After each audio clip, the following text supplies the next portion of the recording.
Hey, everybody, it's Casey Scheinvold here to teach you about the types of drafts in fantasy baseball and how best to prepare for a draft. There are two basic types in fantasy baseball. There is what's called a snake draft, and then there is an auction draft. A snake draft is the more common draft these days, and it is kind of the way you see it occur in many organizations where one team has pick one, and if there's 12 teams in the league, then two, three, four, all the way up to 12. But in a snake draft, the order reverses in every round. So if you had pick one in the first round, you have pick 12 in the second round. But whoever is available at your pick, you get to select, no questions asked. And that goes all the way through from beginning to end, 1 through 12, then 12 through 1, vice versa, all the way to the end. The second type of draft is an auction draft. An auction draft is a little more complicated.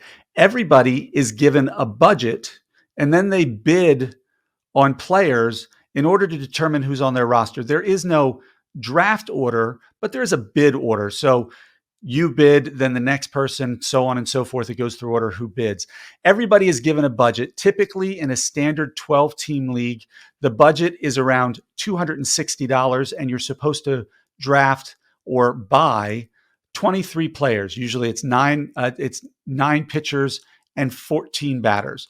And so what ends up happening is you have to allocate money throughout and maintain a certain balance in your account so you can get the players you want. It involves a much more detailed level of strategy when doing an auction draft, because obviously you don't get everybody you want. You have to determine how much you're willing to spend on a player, and then you can only get them if somebody else hasn't determined they're going to spend more on a player. Whereas in a snake draft, if the person is available when it's your turn to pick, you get them, no questions asked.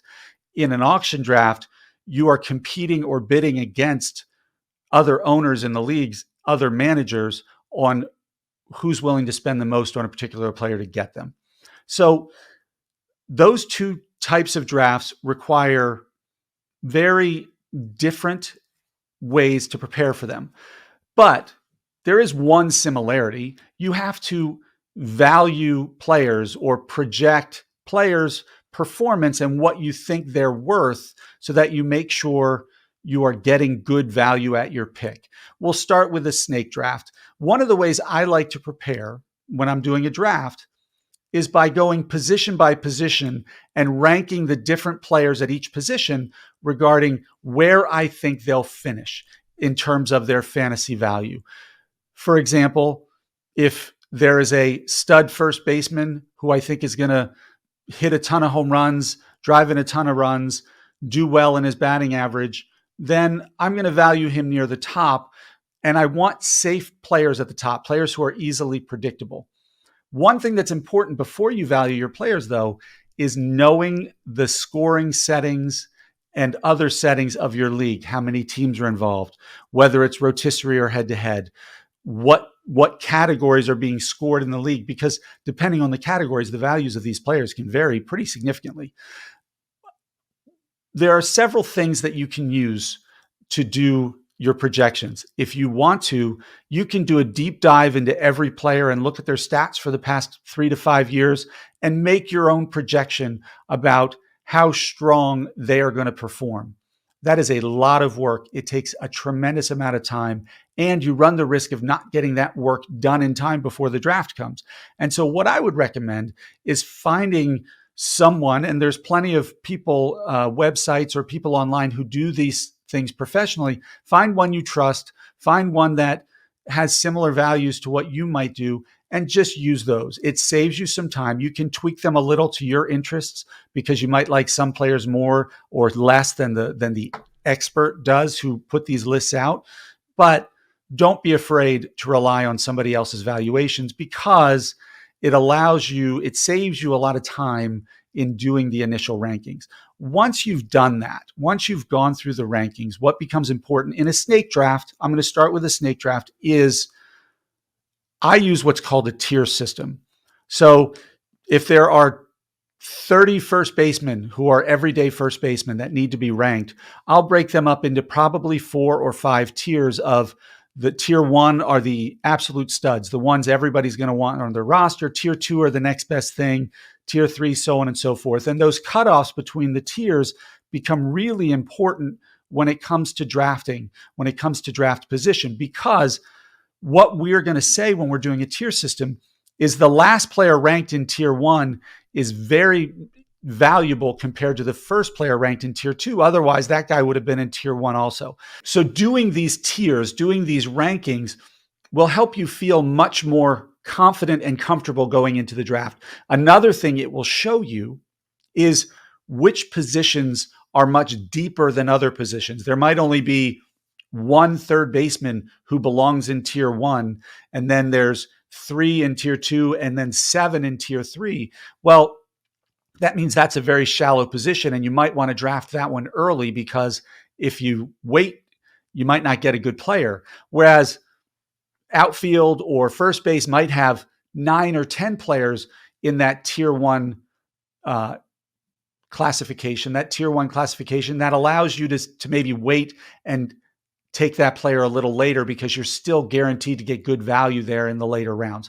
So by doing the prep work early and doing the tier system, it allows you to assess and have a better sense of which positions you need to focus on early in the draft versus the middle stages of the draft. Once you have created your tiers and placed the players appropriately in those tiers, you'll feel much more confident, much more prepared going into the draft. It will allow you to craft a strategy that can lead to greater success throughout the draft. For more information on crafting a successful draft strategy, tune into our video on draft strategy and successfully sticking to it during your draft. The second type of draft, the auction draft, as I mentioned earlier, is kind of different, because now you're not just ranking the players in tiers. You have to assign a monetary value that you're willing to pay for a certain player. And so the top players generally go for a certain amount of money, and then each successive level of player within that category goes for less. As with player rankings provided in general drafts, there are plenty of websites, plenty of fantasy experts who will provide you a valuation of player dollar amounts that they have done in the deep dive. So you don't necessarily have to do all of the work, because, as we said, that can be very time consuming. So what I like to do is I like to take one of those experts or multiple experts lists of the values that they give and tweak it compared to who I'm looking for or the type of player I'm looking for. For example, with pitchers, I tend to value pitchers who have high strikeout numbers as more valuable financially than ERA and WHIP pitchers, because strikeouts are stable.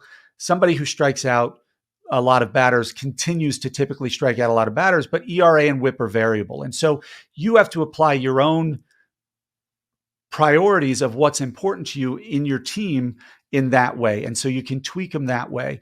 And so once you've done that, once you've done the evaluation of players and assigned a dollar value to them, it becomes much easier and much more relaxed when you get to the draft. But one of the things I tell everybody when they're talking about how to prepare for the draft, don't worry so much about preparing for the first 3 or 4 rounds of a snake draft or the first 20 to 25 players of an auction draft, because that's not the most important part where you can separate yourself from other individuals. The top 10, the top 20 players in baseball from a fantasy perspective are pretty much universally accepted.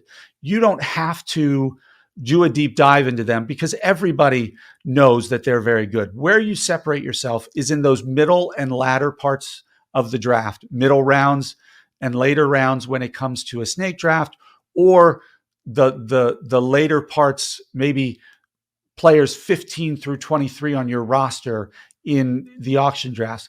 Knowing more about them, having more accurate or understandable valuations of them allows you to be more successful. The top 5, the top 6 or 7 players on your roster are pretty much well known by everybody. Where you get the leg up is preparing those middle rounds. So focus on, If you're talking about 23 players, 12 teams, that's 260 players. So don't focus on the first 100 to 125 players in the draft. Focus on picks 125 through 200. Get an accurate ranking and value there. Feel more comfortable that you know more about them there, because when it comes to draft time and some of the names that everybody knows aren't available, you'll look at those names and you'll have an idea of who they are. And that makes you more prepared and more likely to succeed going forward. If you need help or have any questions about fantasy baseball, comment below. Also, click like on this video to stay up to date on all new videos coming out. And as always, we can't wait to see you out on the field.